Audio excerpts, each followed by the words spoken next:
Skylar. If you want to use TomTom on your iPod Touch, there's an app for that. So let's go to the App Store and take a gander. So the TomTom application gives you turn-by-turn navigation and a couple of other different features. TomTom's data set is awesome. So for $49.99, it might be worth your money.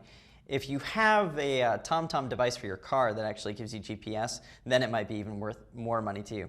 But really, to install it, all you have to do is just search for it in the App Store, tap the price, pay your $49, and you're off to the races. It's a pretty cool application. I mean, the real-time traffic monitoring, all that sort of stuff.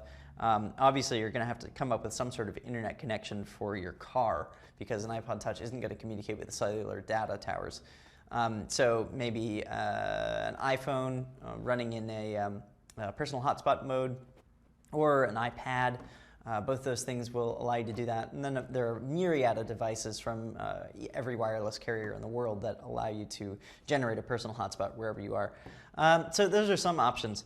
Also, it's important to note that if we go to Maps on your iPod and then roll up this little corner,